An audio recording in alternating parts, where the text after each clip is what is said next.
선물이하고 6장 7장 들어가겠습니다. 좀 빠진 거 있으면 제가 오늘 할 때 이렇게 기록을 했어요. 이건 아가서가 여러분이 그냥 읽으면 무슨 내용인지 몰라요. 어려워요.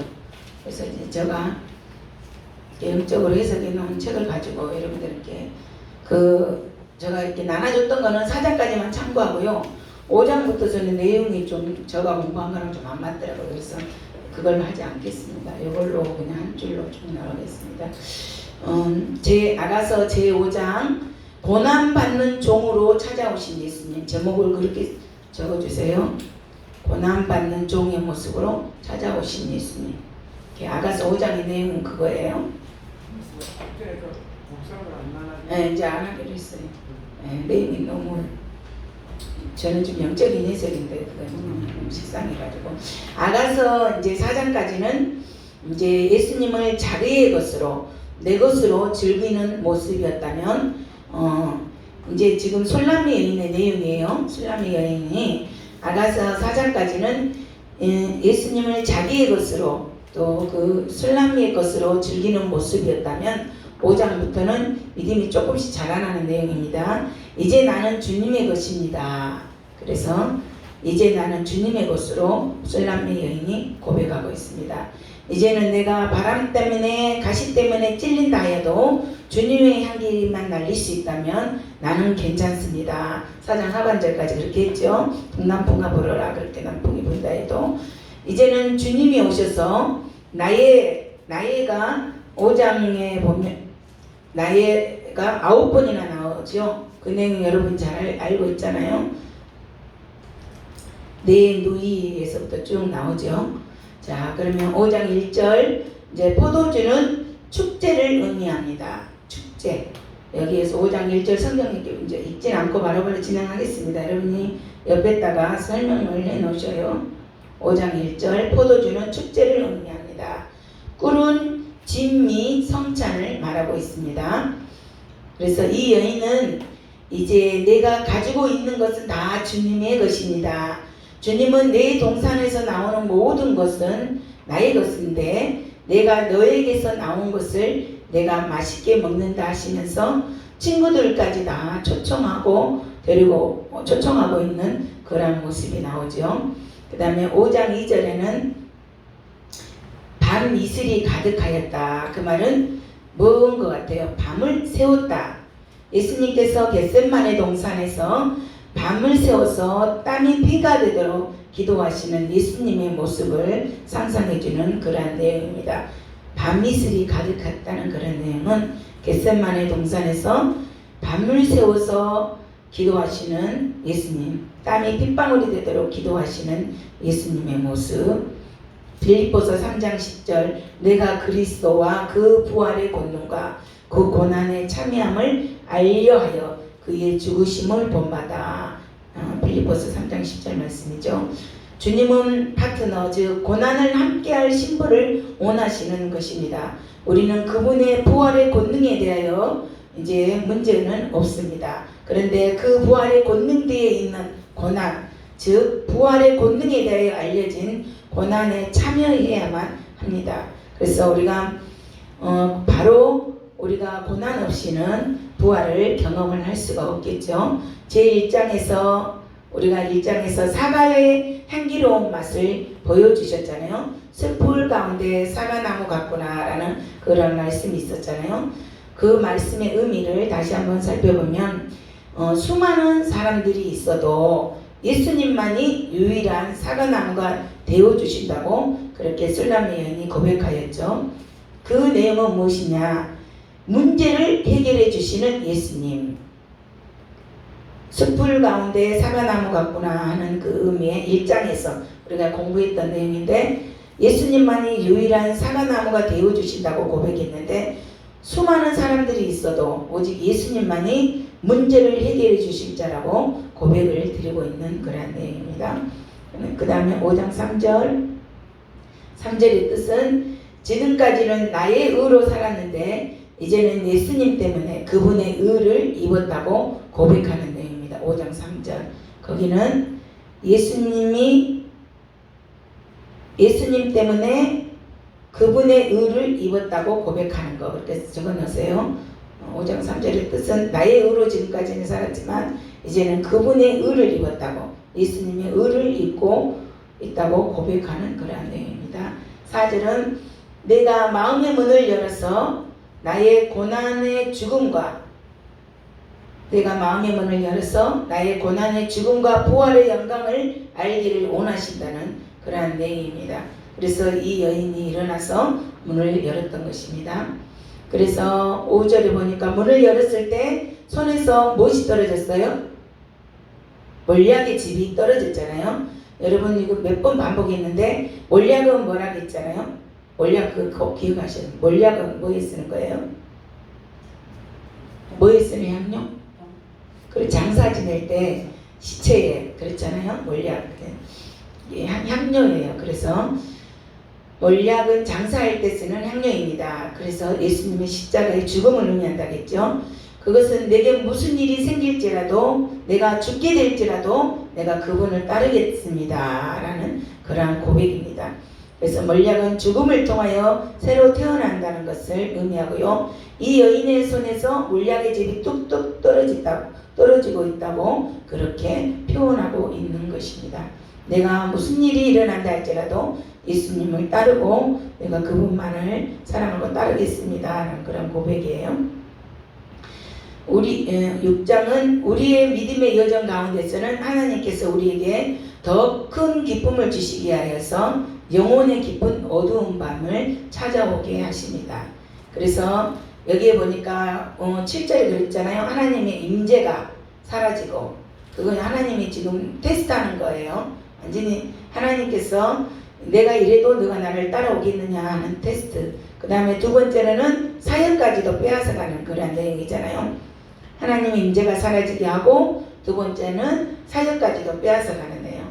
사람들이 오해를 하고 심지어 이 여인을 때리기까지 합니다. 그 사역까지도 빼앗아가 버립니다.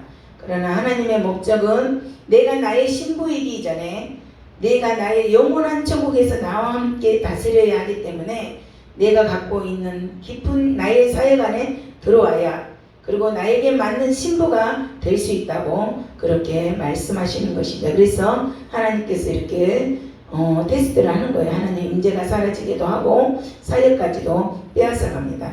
왜냐하면은 영원한 신부로, 영원한 천국에서 혼인잔치 신부로 맞아들이기 위해서 이렇게 깊은 테스트까지 하시게 됩니다. 그 다음 8절 보면 이 여인의 믿음이 매우 깊어졌는데도 자기보다 믿음이 낮은 여자들에게 부탁을 하고 있잖아요. 내가 사랑하는 주님을 찾아달라. 이 여인의 겸손한 모습을 보여주고 있습니다. 9절에는 그렇게 사라져 버리기도 하는 너의 예수, 너는 왜 그렇게 그를 사랑하니? 그렇게 예루살렘 여자들이 그렇게 말을 하죠. 그랬을 때 내가 사랑하는 예수는 도대체 누구냐? 그래서 여인들이 또 묻습니다. 너의 사랑하는 자가 우리의 사랑하는 자보다 나은 것이 무엇이냐? 술람의 여인은 예수님에 대해서 신체의 특성 10가지를 자기가 사랑하는 예수님을 가장 멋있게 표현하는 그런 예수님의 모습을 보여주고 있습니다. 그래서 예수님의 모습은 환상적이고 눈부신 것을 말씀을 합니다. 예수님은 영특하신 인간으로서 어마어마한 모습을 표현함으로써 예수님이 갖고 계신 신성을 표현하고 있습니다. 여기서 붓다라는 것은 우리 몸의 흙으로 만들어져서 아담처럼 몸의 색깔이 붉은 것을 말합니다.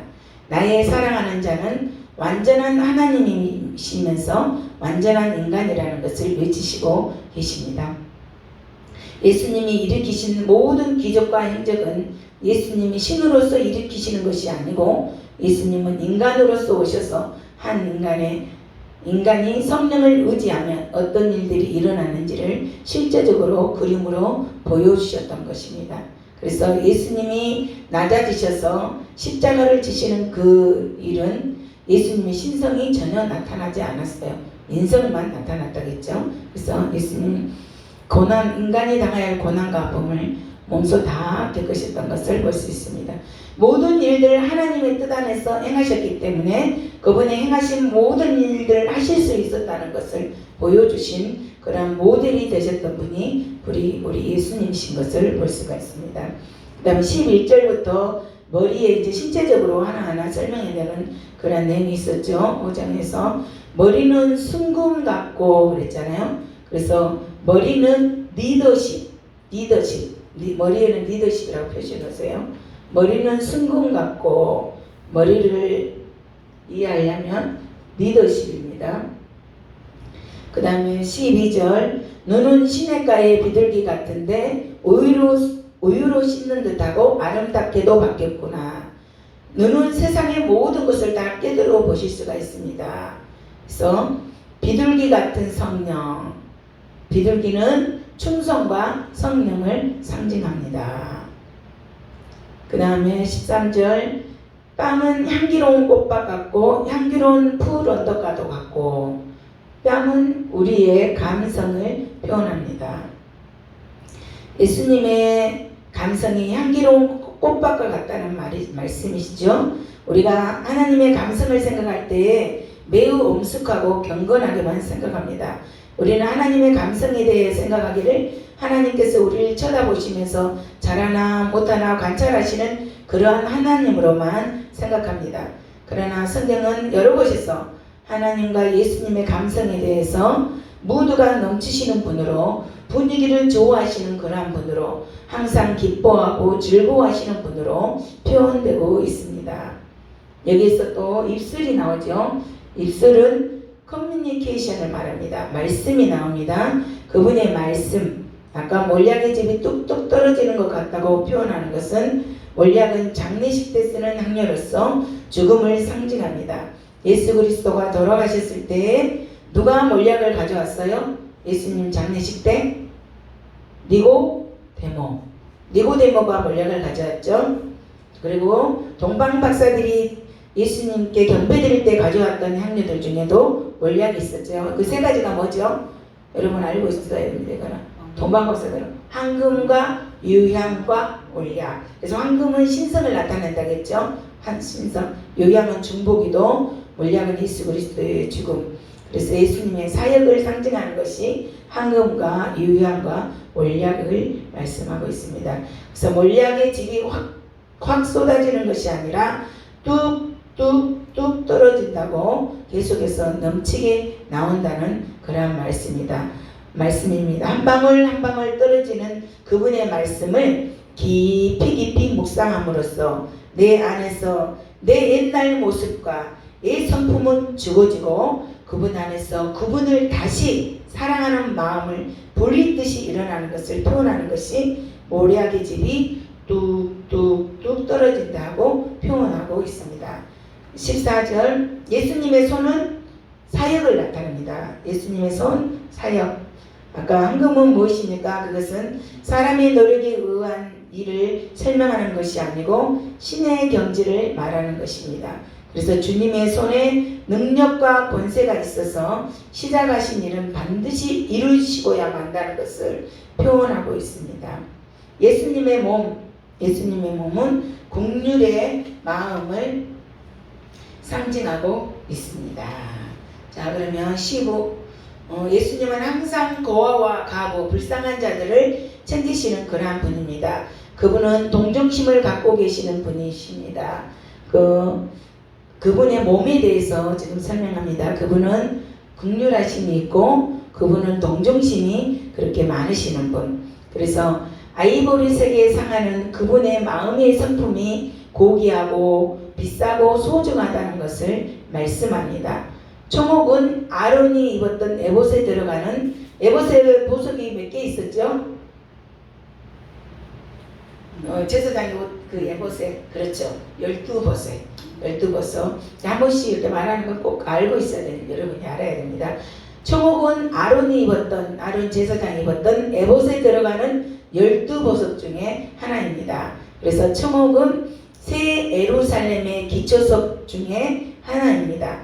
그분의 자비로 인하여 우리가 다시 살아날 수 있었고 그분의 긍휼 덕분에 우리 우리가 지혜를 얻을 수 있었다는 것을 표현한 내용이 그분의 몸에 대한 내용입니다. 15절에 다리는 순금 받침에 세운 화반석 기둥 같고, 여기 이렇게 보면 굉장히 어려운 말이잖아요. 다리는 순금 받침에 세운 화반. 그래서 다리는 누가 어디서 무슨 일을 이루고자 할 때 다리가 움직여야만 되잖아요. 그래서 슬람미 여인은 그분의 다리가 순금 받침에 세워진 화반석 기둥같이 서 있다고 표현하고 있습니다. 다리는 그분의 행동, 행하심, 그분의 목적을 이루심, 그거를 말씀합니다. 다리는 여러분 잘 적어놓으세요. 그분의 행하심, 그분의 목적을 이루시는 것을 말씀합니다. 그래서 다리는 순금 받침에 세운 화반석 기둥 같고, 그 말씀은 하나님의 계획과 하나님이 하시는 모든 일은 중단되거나 실패함 없이 항상 완벽하게 이루어진다라는 것을 표현하는 그런 말씀입니다. 그래서 그분의 머리, 그분의 손, 다리 모든 것이 순금으로 되어 있습니다. 이것은 신성의 충만하심으로 하나님과 연결되어 있는 바로 그분의 성품을 말하고 있는 것입니다.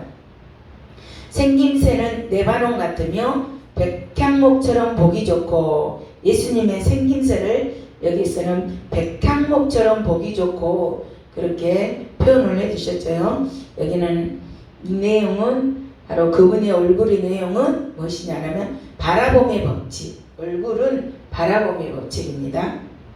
얼굴은 바라봄의 법칙. 그래서 울창한 레바논 숲을 바라보는 것처럼 너무나도 멋있다고 고백합니다. 그분의 얼굴을 바라볼 때 그분의 지혜와 엄청난 모든 것이 포함되어 있는 것이 보인다고 고백하고 있습니다. 우리는 하나님의 얼굴에서부터 레바논의 백향목처럼 우리는 그분의 능력과 그분의 기쁨과 그분이 갖고 계신 성품을 전달받을 수 있다는 그러한 말씀입니다. 그래서 5장 16절 이제 마지막 절에 보면 입은 심히 달콤하니, 그래서 예수님의 입은 여러분 기억하신가 모르겠다. 입은 뭐라고 했어요? 입은 친밀함. 예수님의 입은 친밀함입니다. 입은 커뮤니케이션. 그러니까 사람의 기쁨 중에서 여러 가지 기쁨들이 있을 수 있습니다. 사람에게 가장 큰 기쁨은 하나님의 거룩한 입맞춤에서 시작됩니다. 우리가 1장에서 입맞춰 주세요 그 말씀 배웠잖아요. 그것이 하나님 나에게 말씀해 주세요 그 말씀이죠. 그게 하나님의 거룩하신 친밀함에서 나오는 것인데, 주님과의 거룩한 교제로부터 나오는 것을 말합니다. 그래서 그분의 친밀함 속에서 그분과의 교제를 경험한다면, 그래서 커뮤니케이션 교제잖아요. 그분과의 교제를 경험하면 그 어떤 개인적인 문제나 세상의 작은 기쁨들은 모두 사라져버릴 정도로 어마어마하다는 것입니다. 그래서 그 전체가 다 사랑스럽구나 예루살렘 딸들아, 이는 내 사랑하는 자요 나의 친구로다. 5장 16절 마무리하면서 그 친구들에게 내가 사랑하는 예수님은 이런 분이야, 이렇게 멋진 분이야, 이렇게 설명하고 있는 그런 내용이죠. 자, 그러면 혹시 빠진 거 있으면 다시 한번 적어 놓으세요. 그분의 머리는 리더십, 그 다음에 머리털은 헌신이라고 그랬잖아요. 눈은 지혜와 지식, 그 다음에 뺨은 감성, 입술은 말씀, 손은 사역, 몸은 긍휼, 예수님의 긍휼하심이라고 했죠. 예수님의 긍휼하심. 그 다음에 다리는 목적, 다리는 목적을 이루신 하나님, 그분의 행하심과 그분의 목적을 이루시는 것을 말씀하신다겠죠. 그분이 계획하는 모든 것들은 그 목적은 분명히 이루시는 분이라는 거. 다리.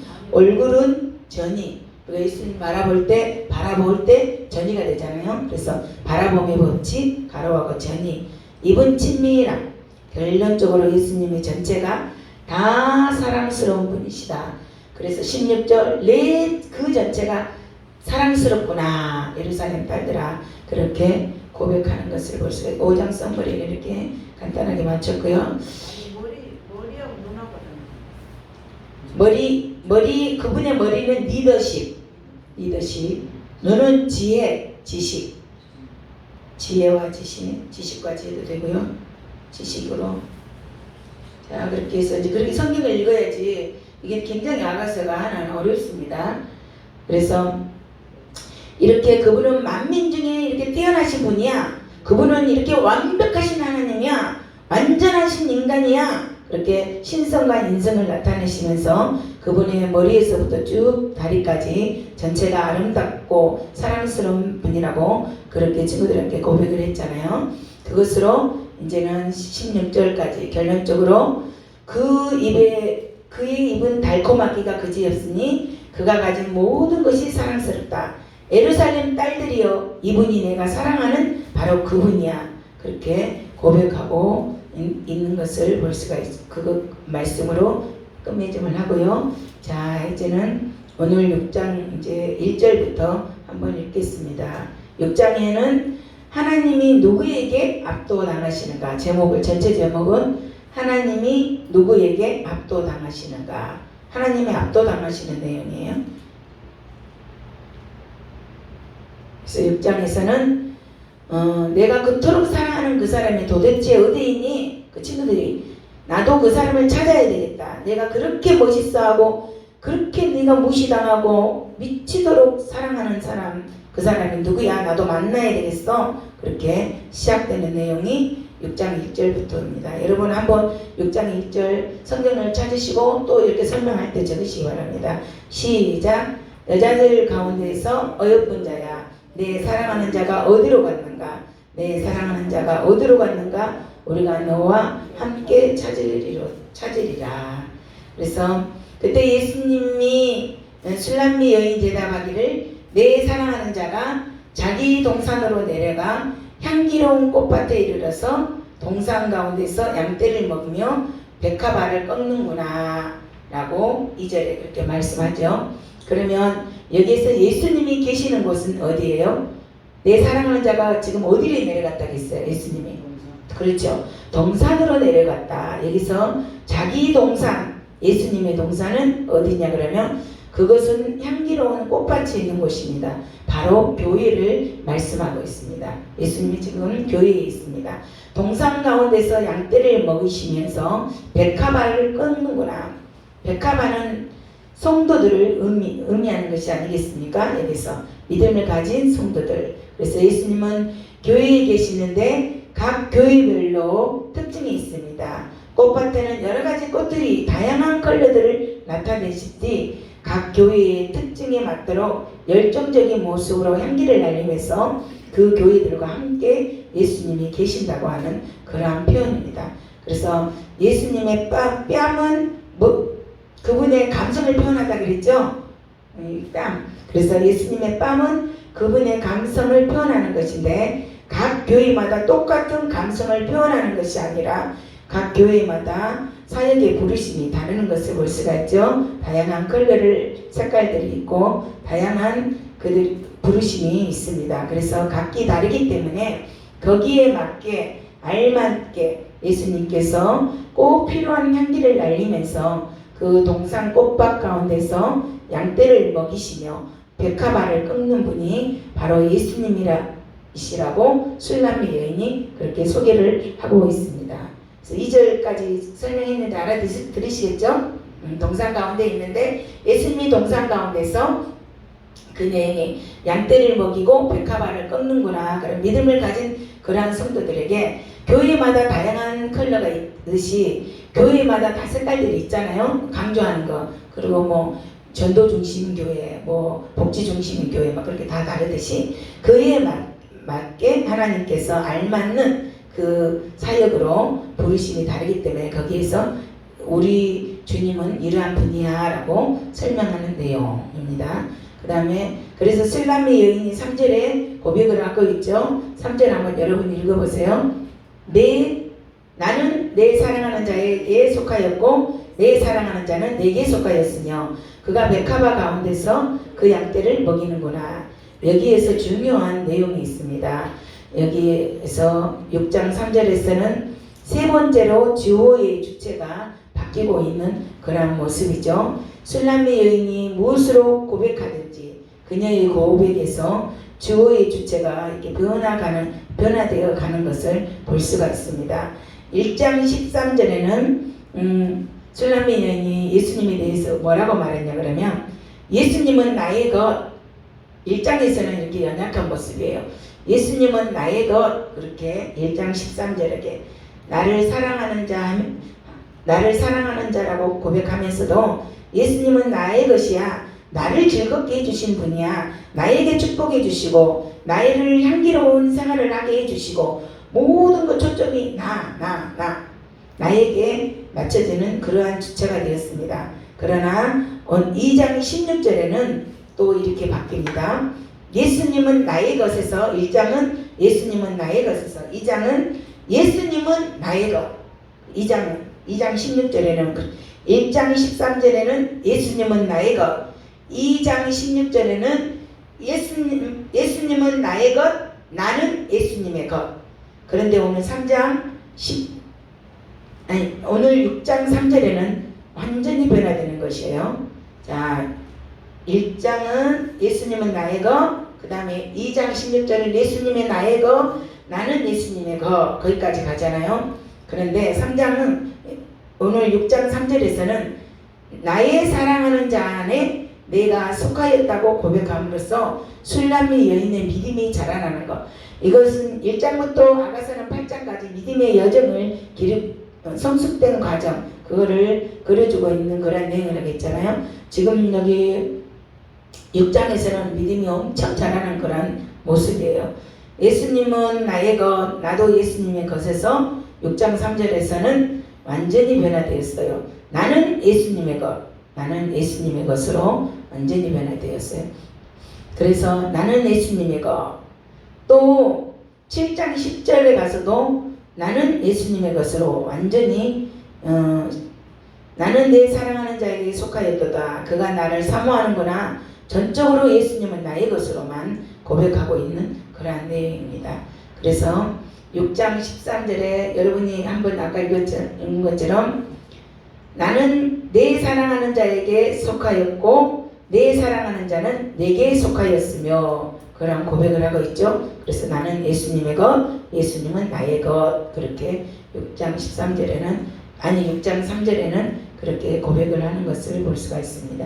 그래서 우리의 믿음의 과정이 다 동일합니다. 처음에는 예수님을 믿기 시작할 때는 예수님이 나 때문에 존재해야 하시고 나의 기쁨으로 채워주신 분으로 존재해야 하시고 나를 축복해 주시는 분으로 예수님은 나를 위해 존재하는 분으로 예수님한테서 내가 무엇을 얻을까? 예수님은 모든 것은 나의 것이야. 그렇게 생각을 합니다.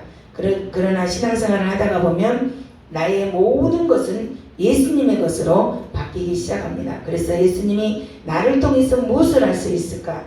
나는 예수님을 위해서 무슨 일을 할 수 있을까? 이처럼 아가서는 우리의 신앙이 성장해가는 여정을 그리고 있습니다. 술람미 여인이 믿음의 여정이 바뀌었다고 해서 우리가 예수님을 바라는 것들, 예수님이 우리를 축복해 주시며 예수님이 우리를 위해 존재하고 계시다는 사실을 절대로 없어지지 않는 것들입니다. 이러한 것들은 영원히 계속 되어갑니다.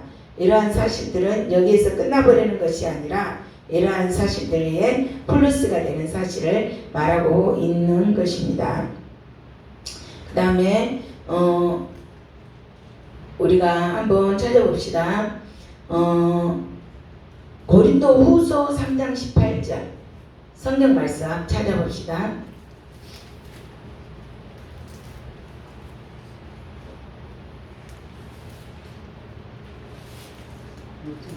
3장 18절 고린도 후서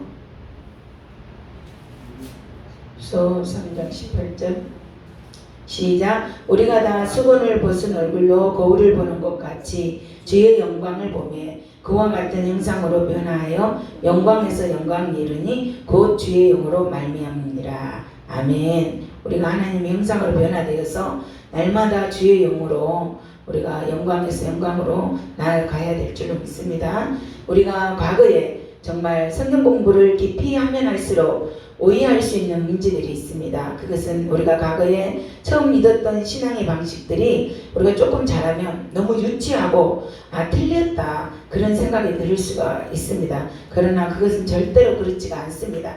그때에 믿었던 믿음의 방식이 틀렸던 것이 아니라 그때는 그때의 신앙의 초점에 맞춰서 그렇게 처음의 것들도 매우 유익한 것들이었고 그것들도 영혼이 있는 것들입니다.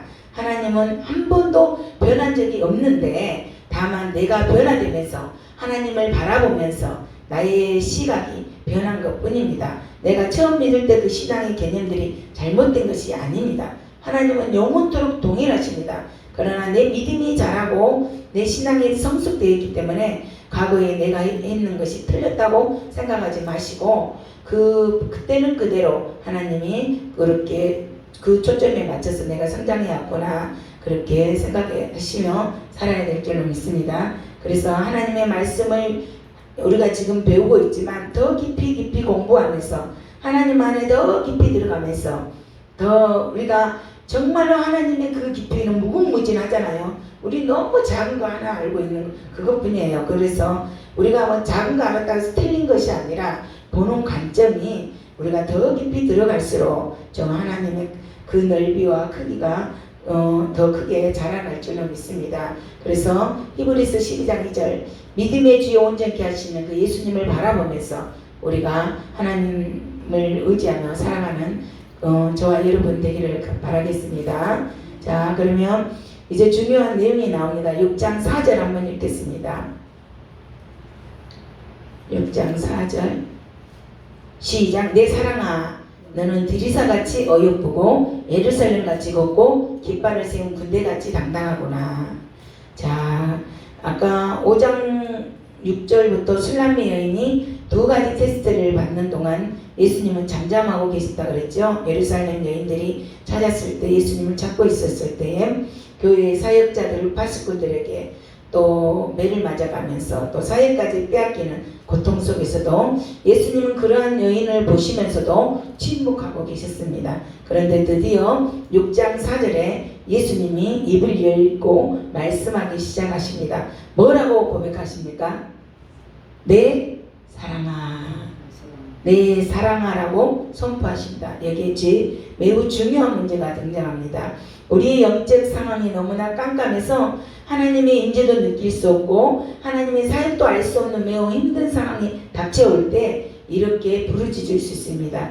예수님은 도대체 어디 계시는 거야? 영적으로 너무 힘들어서 방황도 하고 다가오는 어려움으로 인생의 삶에 또 가치도 없어 보이고 아무런 사역의 열매가 맺지 못하고 힘이 없어서 방향 감각도 없이 잊어버릴 때도 있습니다. 그러나 그 지나간 시간들이 아무것도 건질 수 없는 무익한 시간들이 아닌 것을 볼 수가 있습니다. 그때도 예수님은 무엇을 하고 계셨냐 그러면 우리가 아무런 희망이 보지 않은 것 같은 암흑 속을 걸어갈 때도 그 속에서도 하나님께서는 우리와 함께 하시고 계셨다는 것을 우리는 알아야 될 줄로 믿습니다. 그래서 아무리 힘들고 어려운 가운데서도 우리가 인생이 너무나 고달파서 정말 하나님이 내 기도에 응답하지 않는 것 같은 그런 속에서도 하나님은 일하고 계시다는 것을 여러분 알아야 됩니다. 그래서 애타는 심정으로 정말 우리를 바라보시면서 우리를 승리하는 모습을 보기를 기다리고 계신 그러한 하나님이심을 우리는 알아야 될 줄로 믿습니다. 그래서 여기에 보면은 시편 56편 8절에 다윗의 고백이 이런 게 나의 유리함을 주께서 계수하였사오니 나의 눈물을 주의 병에 담으소서 이것이 주의 척에 기록되지 아니하였나이까. 나의 유리함이라는 뜻은 방황하였다는 뜻이에요. 내가 방황하였을 때도 보이지 않고 빛도 안 보이고 그리고 고통스러운 칠흑 같은 그러한 밤을 경험할 때도 하나님께서는 우리와 함께 하시고 우리의 눈물을 그 눈물병에 담아 주셨다고 하는 그런 말씀입니다. 그래서 우리가 하나님에 대한 열정과 하나님에 대한 믿음과 하나님에 대한 진실함을 항상 가지고 항상 하나님 앞에 나아갈 때 언제든지 변치 아니하시는 하나님께서 우리의 기도를 눈물병에 담으셔서 우리를 기도를 응답해 주신다는 것을 우리는 알아야 될 줄로 믿습니다. 그래서 내 사랑아 너는 디르사 여기서 디르사가 뭐냐 그러면 도시 이름이에요. 도시 이름인데 이스라엘이 솔로몬 왕 이후에 이제 남방과 북방에 이제 지파가 나눠졌잖아요. 그래서 남유다하고 베냐민 지파를 남방에는 2지파, 그 다음에 북방에는 10지파 그렇게 갈리었는데 디르사라는 실제 고대 중동에 있었던 그러한 도시입니다. 그래서 여호수아가 가나안을 정복할 때에 가나안 땅에 디르사라고 하는 그러한 수도가 있었습니다. 그렇게 이 도시가 가나안 땅에서 수도가 될 수 있었던 것은 제일 아름다운 땅이었기 때문이에요.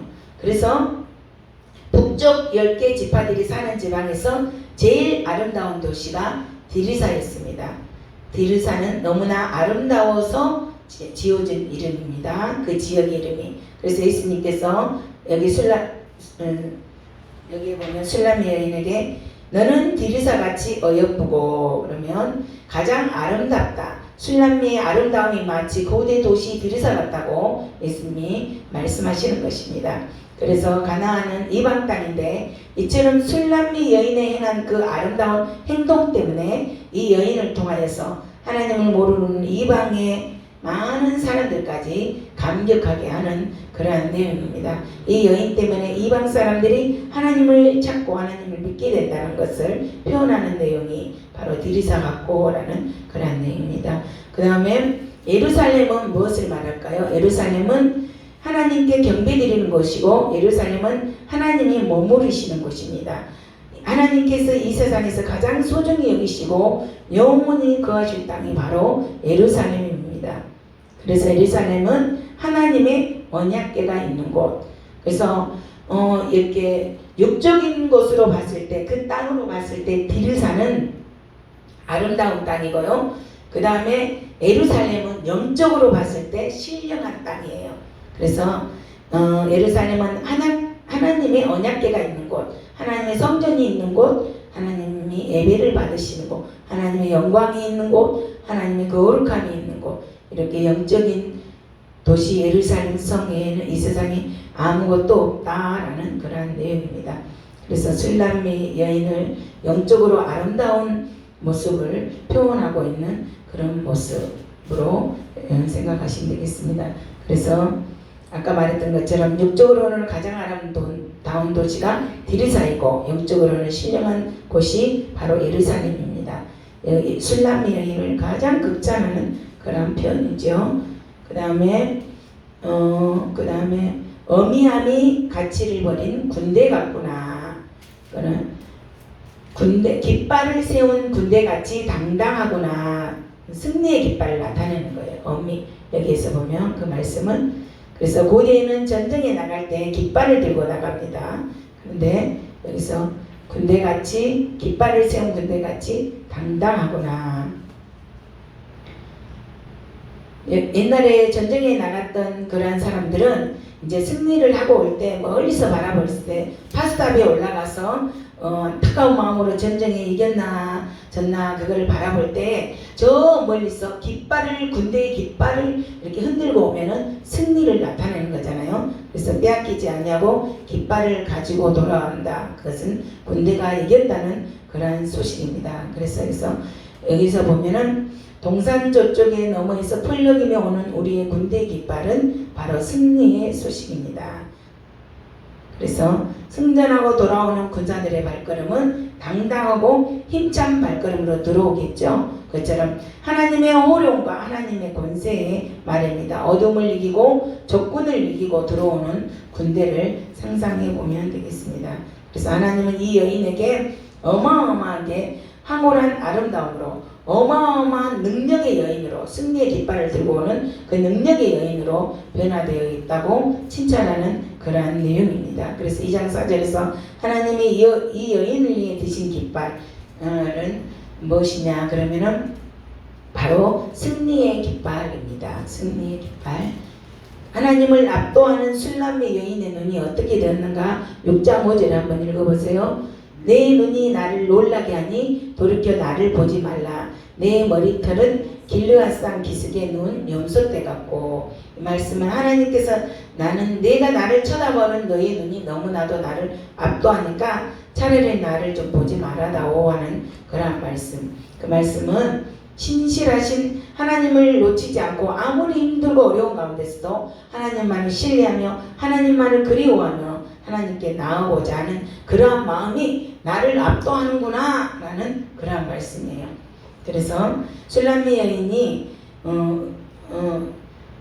여인의 그 마음을 하나님은 압도했다고 그렇게 표현하고 있습니다. 세상의 어떤 것들이 그 하나님의 마음을 압도하겠습니까? 이 믿음이 진실한 믿음, 하나님만을 바라보는 그 믿음, 그것을 하나님은 압도당하셨다고 그렇게 신실한 믿음의 사람에게 내가 압도당했다고 그렇게 표현되고 있는 것입니다. 하나님은 누구에게 압도당하시겠느냐 말씀입니다. 힘들고 어려운 상황 가운데 성령을 받아서 모든 것이 연약하고 믿음도 적지만 하나님을 끝까지 포기하지 않고 신앙의 길을 걸어가면서 하나님을 끝까지 신뢰하는 그리스도의 우리 모두의 마음을 하나님은 압도당하시는 것입니다. 그래서 술람미 여인은 이러한 사실을 표현하고 있는 것을 볼 수가 있습니다. 우리가 그러면은 다시 한번 6절 한번 읽겠습니다. 술람미 여인이 성숙한 성품이 이제 세 가지가 나오는데 6절 한번 읽겠습니다. 시작. 내 이는 목욕하고 나오는 암양떼 같으니 쌍떼를 가졌으며 새끼 없는 것은 하나도 없구나. 노을 속의 내 뺨은 석류 한쪽 같구나. 그래서 여기서 내 이는 목욕하고 나오는 암양떼 같으니, 여기서 이는 우리가 하나님의 말씀을 먹고 소화하는 것을 말씀합니다. 하나님의 말씀을 먹고 소화하는 것. 이는 목욕하고 나오는 암양떼 같으나 쌍떼를 가졌으면 새끼 없는 것은 하나도 없구나. 이거는 열매를 풍성하게 맺는 것. 쌍떼를 가졌고 새끼가 없는 것이 없고 그것은 열매를 풍성하게 맺는 것을 말씀합니다. 노을 속의 내 뺨은 석류 한쪽 같구나. 여인의 감성을 표현하는 그런 것입니다. 그래서 하나님께서 이 여인의 성장 과정을 설명하시는데 이 여인의 성격은 머리와 이와 뺨으로 설명하시면서 이 여인의 헌신을 머리털은 그렇죠. 헌신이라고 그랬잖아요. 근데 머리는 리더십인데 여기서 여인의 헌신을 말을 하고 있습니다. 이는 하나님의 말씀을 묵상하는 힘, 그 다음에 뺨은 하나님을 향한 여인의 감성, 하나님께서 이 여인의 성숙한 성품을 이렇게 세 가지로 표현하고 있습니다. 6장 7절에 이, 머리, 뺨 이렇게 표현하고 있죠. 그 다음에 8절 한번 읽겠습니다. 8절 왕비가 60명이요 후궁이 80명이요 시녀가 무수하되. 솔로몬이 이스라엘 왕 노릇을 할 때에 수많은 여인들이 있었습니다. 그때 왕비가 60명이었고 후궁이 80명이었고 그 밖에 수많은 수종드는 여인들이 있었는데 솔로몬이 자기에게 수종드는 여인들이 지위별로 제일 높은 낭비로부터 후궁들과 시녀들을 두었는데 높은 지위에 있을수록 그 숫자가 적고 지위가 낮을수록 그 숫자가 많았습니다. 그런데 이 여인들 중에 누가 제일 예쁘게 보인다고요? 여기서 술람미 여인. 이렇게 많은 시녀들이 있고 후궁들이 있어도 술람미 여인보다 못하다는 거예요. 술람미 여인을 나타내는 것입니다. 우리가 하늘에는 세랍들이 있잖아요. 또 세라핌이 있고 대천사들이 있고 24장로가 있고 셀 수 없는 수많은 천사들이 있습니다. 그래서 솔로몬이 자기에게 있는 여인들의 지위를 말하면서 하늘에는 천사들의 지위와 비교해서 말을 하고 있습니다. 하늘에 있는 천사들에게도 여러 가지 지위들이 있습니다.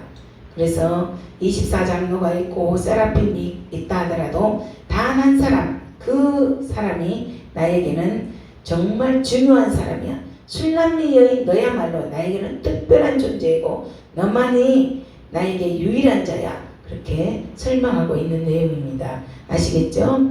그 다음에 9절 내 비둘기 내 완전한 자는 하나뿐이구나. 그 내용이죠. 그는 그의 어머니의 외딸이요 그 낳은 자가 귀중하게 여기는 자로구나.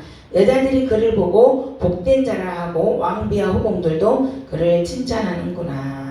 여기서 나의 모든 헌신을 가져가고 나의 생명을 가져가고 나의 모든 것을 송두리째 가져갈 수 있는 완전한 자는 오로지 너 하나야. 단지 너 하나밖에 없다는 그런 말씀입니다. 너라는 말은 무엇입니까? 여기에 신부, 그것은 바로 이 땅에 있는 교회들을 말씀하고 있는 것입니다. 하나님은 우리를 사랑하시는데 그 사랑을 천사도 받아본 적이 없습니다. 하나님께서 천사를 위하여서 죽었던 적도 없습니다. 그러므로 어린 양의 신부인 우리만이 그분의 마음을 갖고 있는 것입니다. 그러므로 우리가 신부의 정체성 안으로 들어올 때 천국에 있는 모든 천사들이 즐거워한다는 것입니다. 그것은 또 하늘에 있는 모든 천사들이 신부된 우리에게 경애를 표한다는 그러한 말씀입니다. 천국에서 영원히 모든 천사들로부터 존경을 받게 되는 것이 신부의 신분이라고 그렇게 표현하고 있는 그러한 말씀입니다. 자, 10절 이제 술람미 여인이 영적으로 성장해 가고 있는 내용인데요. 10절 한번 읽겠습니다. 아침빛같이 뚜렷하고 달같이 아름답고 해같이 밝고 깃발을 세운 군대같이 당당한 여자가 누구인가. 그래서 하나님의 영원한 세계에서 이 여인의 운명, 우리들의 운명에 대해서 하늘에 있는 해와 달에 비유해서 그렇게 말씀하고 계시는데요. 아침빛같이 뚜렷하고, 아침빛같이 새벽을 깨우는 아침빛같이 깨끗하고 그 빛이 뚜렷하다고 말씀합니다. 아침에 동이 들 때는 어둠이 남아있지 않지만 빛이 점점 늘어나서 결국은 해빛이 모든 어두움을 물리치잖아요. 그래서 결국 정오가 되면 해가 중천에 떠서 매우 밝은 태양이 되는데요. 이것은 우리의 점진적인 영적 성장을 나타내고 있습니다. 잠언 4장 18절 한번 읽겠습니다. 4장 18절 4장 18절 4장 18절 잠언 시작. 의인의 길은 돋는 햇살 같아서 크게 빛나 한낮의 강명에 이르거니와. 이것은 우리가 의로운 길로 들어가서 돋는 햇살처럼 점점 밝아져서 한낮의 광명처럼 된다는 그런 말씀입니다. 우리 주님이 술람미 여인에게 2번씩 가자고 하셨을 때 아직 날이 어두우니까 날이 밝고 그림자가 없어질 때까지 나는 예수님이 도움이 필요하다고 말한 적이 2번이나 있습니다. 그 말씀이 아가서 2장 17절하고 4장 6절에 그렇게 술람미 예수님이 가자고 했을 때 가지 않았잖아요. 그런데 이제는 이 여인이 타협이나 어둠의 그림자가 없다는 그런 말씀입니다. 바로 아침빛같이 뚜렷하고 달같이 아름답고 해같이 맑고 점점 더 밝아지기 때문에 이제는 더 이상 여인에게 타협이라는 것은 남아있지 않고 아침에 어둠은 없어지고 햇빛이 찬란히 비춘다는 그러한 말씀, 어둠 모두 사라졌다고 하는 그러한 내용입니다. 그래서 예수님께서 아침빛같이 성광이 뚜렷한 여인이 누구냐? 바로 이 여인을 두고 말씀하고 있는 것입니다. 그래서 두 번째로는 달같이 아름답고, 달은 발광체가 아닙니다. 달은 해로부터 빛을 받아서 빛을 비추는 달입니다. 달은 밤에 빛을 비춥니다. 밤이라고 하는 것은 어둠의 때를 말하는데 밤의 때라는 것은 어두운 세상을 상징할 수 있습니다. 이 여인이 달같이 아름답다는 것은 무엇을 말하는 것입니까? 우리가 이 세상에 달의 역할을 할 수 있습니다. 어떻게 달의 역할을 할 수 있을까요? 우리가 하나님의 아들을 믿기 때문에 주님은 빛이심으로 우리가 그분에게서 받은 밝은 영광의 진리의 빛으로 어두운 밤에 세상에 빛을 비추니까 우리가 달의 역할을 해야 하고 있는 것입니다. 우리가 예수님의 영광과 예수님의 빛을 받아서 어두운 세상을 비추니까 우리가 달처럼 아름답다고 그렇게 말씀하고 계십니다. 계시록 21장 23절에 보면 그 성은 해나 달의 비침이 쓸데없으니 이는 하나님의 영광이 비치고 어린 양이 그 등불이 되심이라. 새 예루살렘에 해야 달이 필요 없다고 말씀하셨잖아요. 왜냐하면 어린 양이 그 등이 되시고 하나님의 영광이 해같이 빛나기 때문에 새 예루살렘에는 해야 달이 필요 없다는 것입니다. 우리가 예수님을 받아서 어두운 이 세상을 달같이 비추고 있지만 그것은 우리가 천국에서 하나님의 영광의 빛을 받아서 영원히 해같이 빛나는 존재라는 것을 말씀하고 싶어서 이런 내용을 표현하고 있는 것입니다. 그래서 우리는 영광에서 영광에 이르게 될 존재라는 것입니다. 우리는 예수님과 함께 밝은 빛을 받아서 영원토록 비추게 될 것이 우리의 운명이라고 말하고 있는 것입니다. 그래서 해가 동틀 때 서서히 어둠을 밝히다가 결국은 조모의 해처럼 빛나게 되는 것입니다. 그 다음에 6장 11절 호도동산의 영적 의미가 무엇인가 한번 찾아봅시다. 골짜기에 푸른 초목을 보려고 포도나무가 순이 났는가 석류나무가 꽃이 피었는가 알려고 내가 호도동산으로 내려갔을 때에 예수님의 칭찬을 받는 술람미 여인이 이제 11절부터 이제 답변이 시작됩니다. 골짜기에 푸른 초목을 보려고 포도나무가 순이 났는가 석류나무가 꽃이 피었는가 알려고 내가 호도동산으로 내려갔을 때에 이제는 이 여인이 자기 사역에만 관심이 있는 것이 아니라 예수님의 파트너라는 것을 가지고 다른 동산, 다른 사역지에 관심을 갖고 궁금해하는 그러한 내용이 바로 포도나무가 순이 났는가 석류나무가 꽃이 피었는가 라는 그러한 내용으로 표현하고 있는 것입니다. 그래서 교회 안에는 많은 사역자들이 있지 않습니까? 이제는 나의 사역만 챙기는 것이 아니라 다른 동산에 순이 났는지 꽃이 피었는지 다른 동산으로 내려갔다는 그러한 내용입니다. 호도동산은 여기에서는 다른 사역을 말을 하고 있습니다. 호도동산으로 내려갔을 때 그 말은 다른 동산, 다른 사역을 말씀하고 있습니다. 다른 사역은 호두 껍질은 단단해서 두꺼워서 정말로 그 단단한 열매를 사용하기 위해서는 단단한 껍질이 깨어져야만 하잖아요. 그 안에 있는 것들은 나오게 하기에는 그것을 깨야만 합니다. 그것은 자기 것을 챙기고 자기 것만을 챙길 때 그렇게 아무런 일도 일어나지 않습니다. 그래서 호도나무처럼 자기를 죽이고 단단한 자의 껍질을 깨어지고 그래서 성결한 삶으로 우리가 다른 이들에게 음식으로 또 풍성함과 유익함을 제공해 줄 수 있는 그러한 포도나무가 되어야 될 줄로 믿습니다. 그래서 하나님의 교회를 포도나무 동산으로 그렇게 표현해 주고 있습니다. 그 다음에 골짜기는 제일 많은 이 세상을 보여줍니다. 호도동산이 있는데 골짜기에 푸른 초목을 보려고 포도나무가 순이 났는가 석류나무가 꽃이 피었는가 하려고 내가 호도동산으로 내려갔을 때에 해서 여기에서 골짜기는 제일 많은 이 세상을 보여주고 있습니다. 하나님의 일터는 포도나무입니다. 그래서 포도나무에는 하나님의 일터, 하나님이 일하시는 곳, 하나님의 목적을 이루시는 곳, 그것이 하나님의 일터가 포도나무입니다.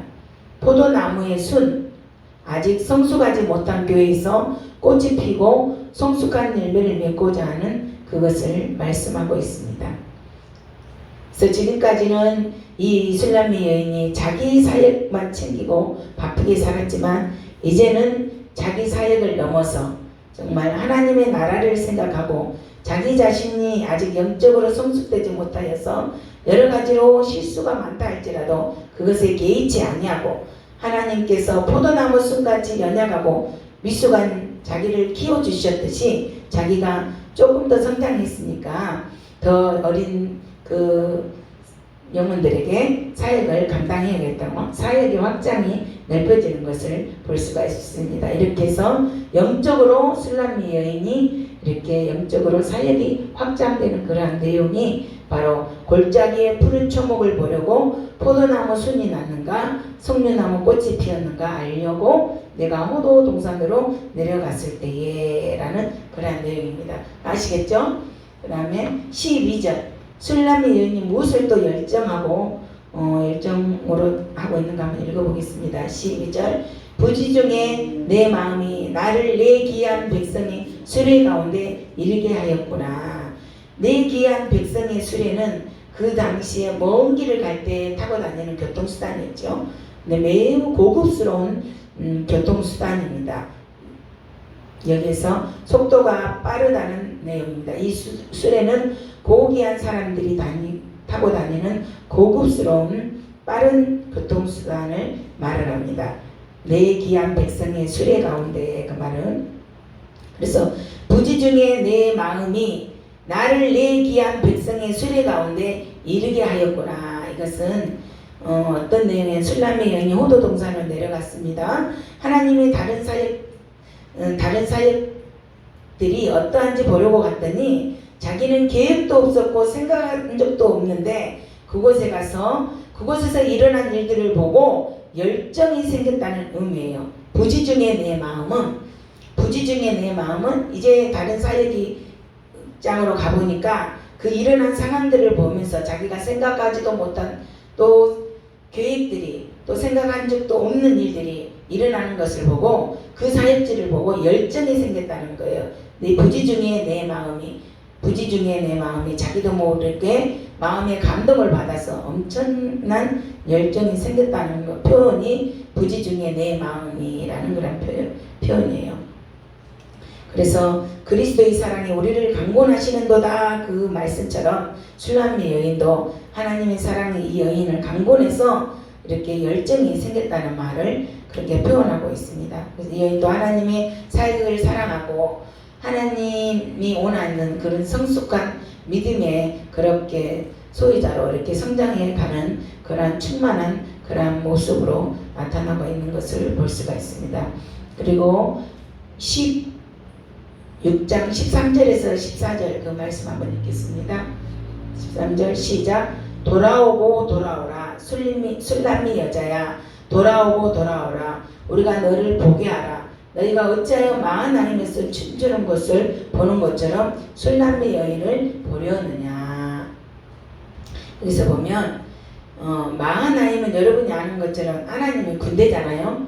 하나님의 군대 마하나임. 근데 마하나임이 영적으로 표현하면은 두 영역을 말하는 거예요. 두 영역이 뭐냐 여기 설명을 해드릴게요. 이게 마하나임은 야곱이 라반의 삼촌의 집에서 도망쳐 나왔을 때 자기 형 예서를 만나기 전에 하나님의 사자들을 만나는 곳에서 거기서 이게 하나님의 군대라는 그런 말이 나왔잖아요. 술람미 여자가 돌아오고 돌아오라라고 하는데 술람미 여인이 너무나도 성숙하고 영향력이 있고 너무나 가치 있는 것이 좋으니까 술람미 여인을 경험한 사람들이 부탁하기를 다른 곳에 가서 신경 쓰지 말고 빨리 와서 우리를 도와줘요. 우리와 같이 있어줘요. 돌아오라 돌아오라 술람미 여인아 돌아오라 이렇게 부르시면서 너희가 어찌하여 마하나임에서 춤추는 것을 보는 것처럼 술람미 여인을 보려느냐라는 그런 내용이죠. 근데 5장에서는 교회 지도자들이 이 여인을 이해하지 못하여서 이 여인을 미워하고 이 여인이 갖고 있던 사역까지도 빼앗기고 그렇게 했던 내용이 있잖아요. 여기서는 두 가지 영역이 있는데 교회 안에는 성령 충만함을 좋아하는 그러한 한 영역이 있는가 하면 그 반대로 또 성령 충만한 것을 싫어하는 그러한 진영도 그러한 영역도 있다는 것입니다. 그래서 사도 바울이 사역하는 곳마다 다 찬성하고 존경하고 받아들이는 것이 아니었습니다. 사도 바울이 가는 곳마다 분쟁이 있었습니다. 사도 바울을 따르는 사람들과 또한 사도 바울을 죽이려고 하는 그런 사람들이 있었잖아요. 사도 바울을 죽이려고 하는 사람도 막 반대하는 그러한 분쟁들이 있었습니다. 그래서 예수님도 말씀하시기를 내가 세상에 화평을 주러 온 줄로 생각하지 말라. 화평이 아니요 검을 주고 왔노라 라고 마태복음 10장 33절에 말씀하신 것처럼 여기서 마하나임의 춤의 의미는 영적으로 두 가지 영역을 말씀하고 있습니다. 술람미 여인을 적극적으로 칭찬하는 사람이 있는 영역, 아니면 그 여인을 별별 일도 없는데 그 여인에게 무엇이 있다고 너희들은 그렇게 여인들을 찾아다니냐, 못마땅해 하는 그러한 영역, 이렇게 두 가지 영역이 있다는 것을 마하나임의 춤이라고 의미합니다. 그래서 이러한 사실을 안다면은 나의 사역을 이해하지 못하고 나를 반대하고 나를 방해하는 자들 때문에 시험에 빠질 필요가 없습니다. 이것들은 영적으로 항상 있는 일이고 있어야만 되는 일이기 때문에 이렇게 하나님께서 아가서를 통하여서 우리에게 말씀해 주시고 계십니다. 그래서 여러분들이 하나님의 일을 열심히 할 때 모든 사람들이 잘한다고 좋아하고 박수 쳐주면 얼마나 좋겠어요. 그러나 그렇지를 않다는 거예요. 여러분을 반대하는 그러한 사람들 중에도 그 중에도 있다는 것이에요. 그렇지만 그래도 하나님께서 우리가 이 반대가 있다 할지라도 하나님이 원하시는 그 사회 가운데 우리가 전진해서 나아가야 된다는 것을 가르치시기 위하여서 마하나임의 춤을 오늘 여기에 마지막 절에 14절에 그렇게 말씀하시는 것입니다. 아시겠죠? 그래서 이제 6장까지는 이렇게 이해하시면 되겠고요. 조금 쉬다가 또 오늘 7장까지 공부를 하도록 하겠습니다.